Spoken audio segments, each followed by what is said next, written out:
बहुत सारे लोग होते हैं जो पढ़ने की फॉर्मेलिटी कर रहे होते हैं। पहले एक बात सुनो, हर बच्चा पढ़ाई के लिए नहीं बना, ये एक फैक्ट है बेटा। हर बच्चा नहीं पढ़ सकता, सब बच्चे नहीं पढ़ सकते। जिसके दिल में इच्छा शक्ति है ना, पहली प्रायोरिटी, भैया मेरे अंदर इच्छा शक्ति है, मुझे पढ़ना है, विल पावर। जरूर जबरदस्ती में ना तो पेरेंट्स पढ़ा सकते, पेरेंट्स तो सब बच्चों को भेजते हैं पर सारे तो नहीं पढ़ते, ना टीचर्स पढ़ा सकते। ये मानो अगर तुम पढ़ सकते हो ना तो तुम बहुत ज्यादा ब्लेस्ड हो, क्योंकि हर बच्चा पढ़ाई नहीं कर सकता। अपने आप को पढ़ाई में लगाने के लिए मेहनत करनी पड़ती है, पढ़ना एक आदत बनानी पड़ती है।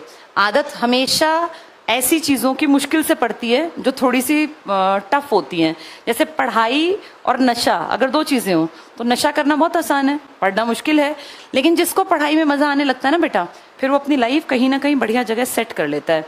कोई भी इंसान जिसको तुम सफल देखते हो ना, जिसके पास घर है, गाड़ी है, अच्छी जिंदगी है, उसने मेहनत कर रखी है बेटा। बाय चांस नॉर्मल आदमी के साथ कोई बहुत बढ़िया चीज नहीं होती। अंबानी अडानी जैसों के साथ कुछ भी अच्छा हो क्योंकि उनके पास बेस बहुत बड़ा है। लेकिन आप जिन परिवारों से हो ना, आपके साथ बाई चांस अच्छा नहीं होगा। आपको अपने अच्छे के लिए मेहनत करनी पड़ेगी। अगर चाहते हो फ्यूचर अपना बनाना तो पहली चीज को हमेशा ध्यान रखना, पढ़ाई के बिना बनेगा नहीं। क्योंकि तुम्हारे पास बेटा दूसरा कोई बेस नहीं होता, किसी के भी पास, मेरे पास भी नहीं था। आज मैं जो तुम्हारे सामने खड़ी होकर बोल पा रही हूँ, ये काम कर पा रही हूँ, कारण मैं लकी रही, बहुत लकी रही। मैं बड़ी ब्लेस्ड हूँ, मुझे बहुत अच्छे टीचर मिले। मेरे टीचर्स ने मुझे समय रहते बता दिया था कि तुम्हारे लिए क्या करना बेहतर है। जैसे आजकल टीचर्स उतना इंटरेस्ट नहीं लेते बच्चों में, उनकी लाइफ में, लेकिन जब हम पढ़ते थे तो टीचर्स ना घर तक की बातें जानते होते थे। तो जब मैंने 12th की, बहुत अच्छे मार्क्स आए उस जमाने में, 82% बड़ी बात थी। मैंने सन 2000 में 12वीं की थी, 24 साल पहले। तो मेरे एक टीचर ने मुझे कहा कि भाई क्या करोगे बेटा। मैंने कहा सर मैं ना कुछ बड़ा सोच रही हूँ, कुछ बड़ा करूंगी। तो वो जानते थे कि मेरे फादर भाई क्या करते हैं, मेरा क्या हिसाब किताब है। हम 4 बहनें थी। तो उन्होंने मुझे बड़ी अच्छी बात कही, राधे श्याम शर्मा नाम था सर का, हिंदी पढ़ाते थे 12th में। मैं ह्यूमैनिटीज से पढ़ी थी, आर्ट से। तो उन्होंने कहा बेटा बड़ा करने में बुराई नहीं है, पर सबसे पहले कोशिश करना कंपटीशन, जैसे उन्होंने मुझे कहा तुम जनरल कैटेगरी से हो, तुम्हारे लिए कंपटीशन ज्यादा है, तो सबसे पहले अपना एक प्लेटफॉर्म तैयार कर लेना, फिर आगे कुछ बड़ा करने की हिम्मत आ जाएगी। उनकी वो बात भगवान की दया से मेरी बुद्धि में आ गई और मैं शुक्रगुजार हूँ ईश्वर के, जो मुझे 12th करते ही समझ में आ गया कि मुझे क्या करना चाहिए। इसीलिए मैंने बहुत बड़ा करने की कोशिश पहले नहीं की, पहले सबसे पहले जो सबसे जल्दी चीज मिल सकती थी उसके लिए भाग दौड़ की, और वो मुझे नजर आया कि मैं सबसे कम समय में टीचर बन सकती हूँ। तब 12th के बाद ही ईटीई का डिप्लोमा होता था, उसमें सिर्फ 12th मांगते थे। वो डिप्लोमा किया 2 साल का, तुरंत से फॉर्म्स निकले, नौकरियां आई और मुझे नौकरी मिल गई। मैंने बेटा पढ़ाई बाद में की, मैंने ग्रेजुएशन नौकरी में आने के बाद की। मैंने बीएड इग्नू से बीएड की, ओपन से होती है Indira Gandhi national open university, अगर तुम्हें ना पता हो, इग्नू, वहां से 2007 में मैंने बीएड की, नौकरी में रह के। और पता है क्या होता है, जो मैंने जीवन में अनुभव किया, जब आपके पास एक स्टैंड होता है ना, तो आपके काम अपने आप बनते चले जाते हैं, आगे से आगे आपके काम हो जाते हैं। मैं बीएड में all over India first rank holder थी। कैसे? मेरे ऊपर कोई दबाव ही नहीं था। मैं सरकारी नौकरी में सैलरी लेती थी, रोज स्कूल जाती थी, मेरे पास नौकरी थी और मुझे पढ़ाई आगे करनी थी, तो मेरे ऊपर कोई चिंता ही नहीं थी। मैं फ्री होके, बिल्कुल फ्री होके गई, इसीलिए मेरा all over India first rank था। उस टाइम पे मेरे ख्याल 84, 85, 100 में से कुछ नंबर थे, वो उस टाइम तक के हाईएस्ट थे। उसका कारण ये नहीं था कि मैं ब्रिलियंट थी, नहीं, एवरेज थी बिल्कुल, लेकिन मैं बिल्कुल फ्री थी, मुझे कोई चिंता ही नहीं थी, क्योंकि मेरे पास पहले से सरकारी नौकरी थी। तो बेटा जब तुम एक छोटी जगह पे कहीं अपना स्टैंड बना लेते हो ना, तो तुम दिमागी रूप से फ्री हो जाते हो। और जो दिमागी रूप से फ्री है ना, वो जिस काम में हाथ डालता है ना, उसके सक्सेसफुल होने के चांसेस ज्यादा होते हैं। जैसे जैसे उम्र बढ़ती है ना, दुनिया का प्रेशर बढ़ता है, घर वालों का, समाज का, लोगों का, ताने बढ़ने लगते हैं। अभी तुम्हें नहीं पता, धीरे धीरे तानों की बौछार शुरू होगी, फिर भारी भरकम बारिश होगी। जिसकी उम्र 25 साल है और वो कुछ नहीं करता, वो जैसे ही रोटी खाने बैठता है ना, तुरंत से ताने मिलने शुरू हो जाते हैं। उसको वो रोटी भारी हो जाती है कि मैं कैसे खाऊं या ना खाऊं। हमारा इंडियन स्ट्रक्चर ऐसा है, और मैं ये मानती हूँ ये गलत भी नहीं है, क्योंकि यहाँ कोई डांटेगा नहीं तो बच्चे काम ही नहीं करेंगे।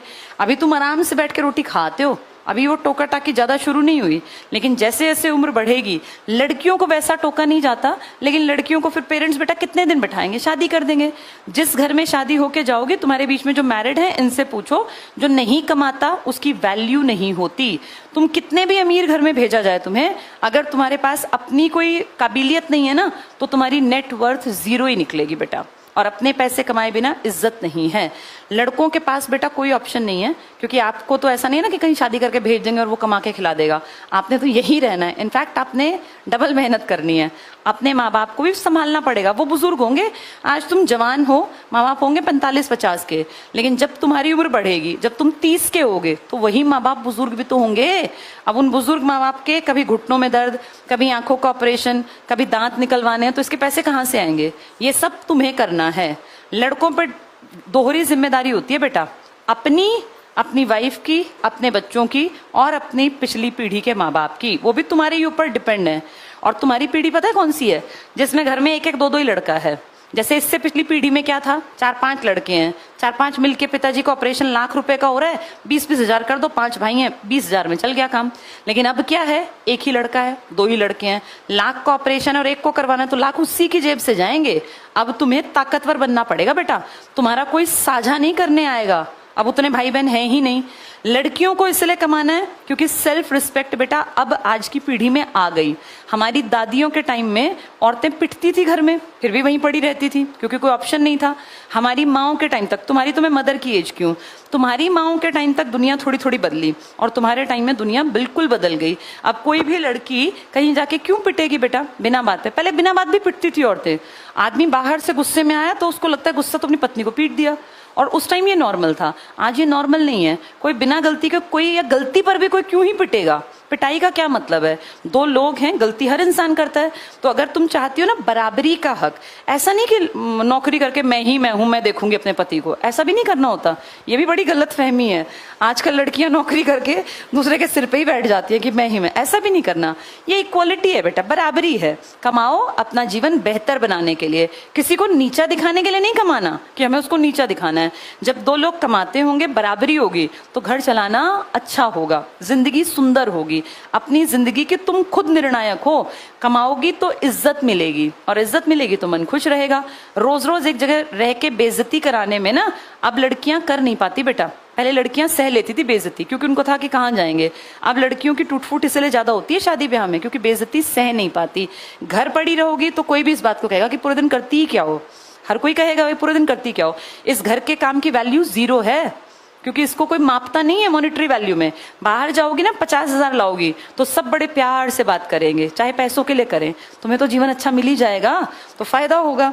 और बेटा तुम लड़कों के पास ऑप्शन नहीं, पहले ही बता दिया। पहले भी आदमी कमाता था, आज भी कमाता है, आगे भी कमाना है। इंडिया में मेल डोमिनेशन है, लेकिन डोमिनेशन का फिर नुकसान ये है कि तुम्हारे ऊपर सब कुछ है, तुम्हारे पास ऑप्शन नहीं है, कहाँ भागोगे? करना ही करना पड़ेगा। आज नहीं 4 साल बाद, 4 नहीं 8 साल बाद आएंगी सारी बातें तुम्हारी कंधों पर। तो अपने आप को मजबूत रखो। कंधे मजबूत कब होंगे? जब पैसा हमारे पास होगा।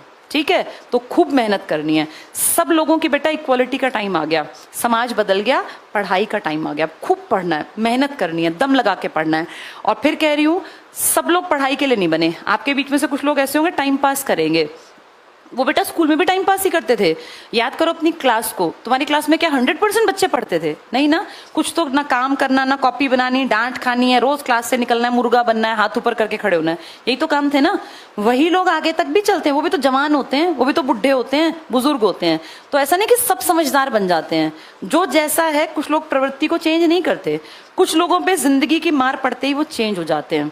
कई लोगों के साथ ऐसा बुरा भी होता है कि यंग एज में पिताजी गुजर गए, अब सारा बचपना शैतानी सब खत्म हो जाती है, तुरंत से मैच्योरिटी अपने आप आ जाती है, क्योंकि दिखता है कि घर का खर्चा चलाना पड़ेगा। कई बार जिंदगी बहुत जल्दी मैच्योर कर देती है इंसान को। भगवान ना करे तुम्हारे ऊपर वो दिक्कत आए, पर बेटा अब तुम्हारी उम्र आ गई पढ़ने की। अब वो टाइम पास वाला टाइम हटा के और पढ़ाई पे बैठ जाओ अपनी पे, ठीक है।